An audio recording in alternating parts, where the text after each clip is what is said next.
Hey everyone, and welcome to the channel. And today on the channel I'm going to be talking about a brand new film premiering on Shudder on September 15th called Flux Gourmet. But before I get to my thoughts on this brand new film, if you're new to the channel, hit that subscribe button, give the video a like, comment below your thoughts on this film, and also turn the notification bell so you never miss any video that I post and I upload weekly. Now without further ado, let's get into my thoughts on this brand new film. Directed by Peter Strickland, Flux Gourmet is set at an institute devoted to culinary and alimentary performance.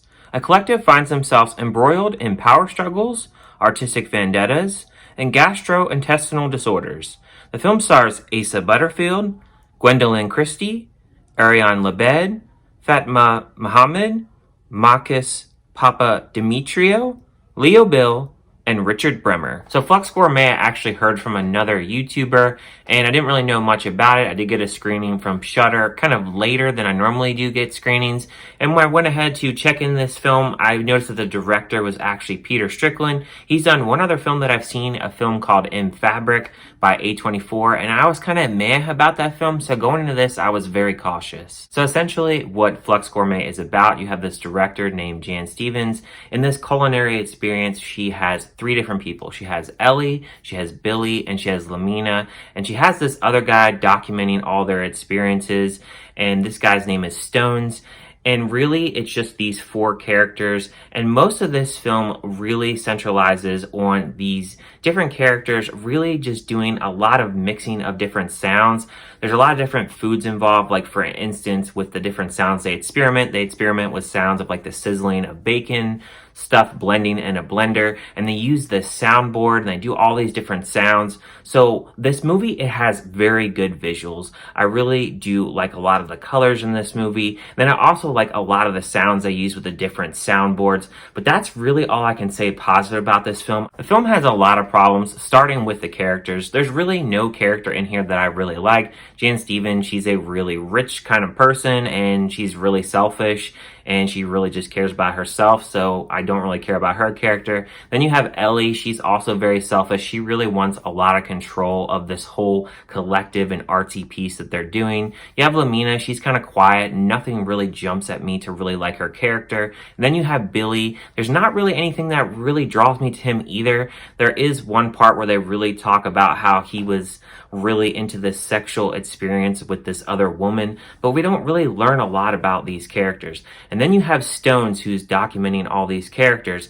And I really am trying not to laugh when I say this, but throughout this entire film, he literally will speak in Greek. Like, most of this film is in English, but when he speaks in Greek in parts of this film, he's talking about how he has all these different problems in his stomach, and he's talking about how he has to hold in all these farts, and he has all these different problems, and he just talks about how he has all these different intestinal problems and how he's trying not to go to the bathroom until everybody goes to sleep. The film really tries to be too artsy. There's a lot of parts in this film where I was like, what the hell are these characters doing? So there's a lot of portions of this film where Jan Stevens, they'll have these characters in a room and she'll make them go through these different scenarios like they're actually involving food.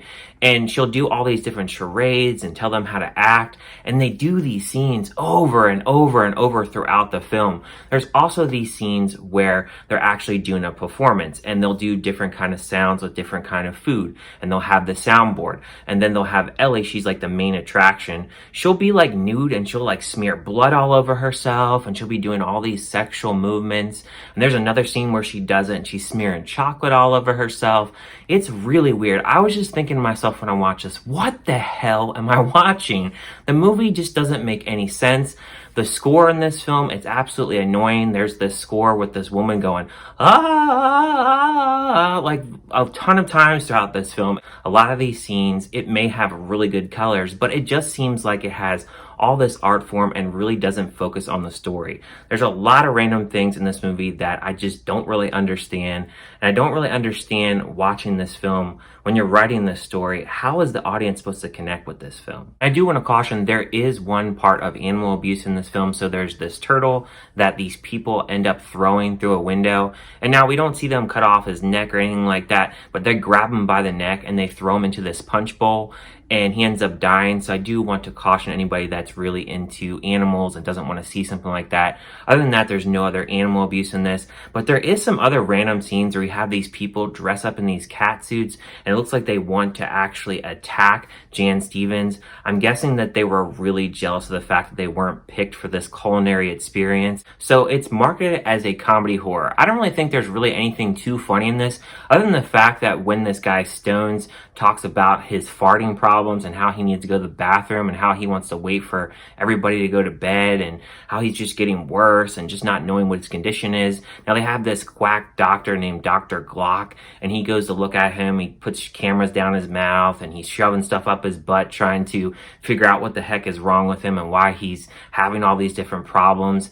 And this really goes throughout the entire film, and I just didn't find it to be really that funny. Now, at first, maybe it was a little bit of funny because he's, talking about in Greek how he just doesn't want to go to the bathroom or he doesn't want to let out a fart in the room. That's kind of funny, but at first it kind of is, but then it just keeps going on and on and on and repetitive, and then it just gets to be just old after a while. And then the horror part, there's nothing horror about this film. I don't see where it really fits into the Shudder category here.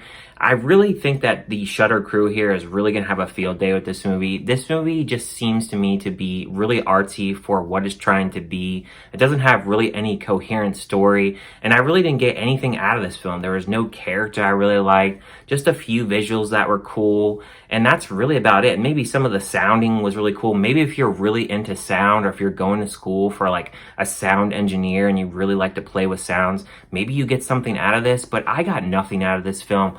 I'm gonna give a score of this film a 1 out of 5. It's a complete waste of your time. Definitely skip this film. I can't say it enough that this film is a waste of time. But thank you guys for watching this review, and I'll see you guys on my next one.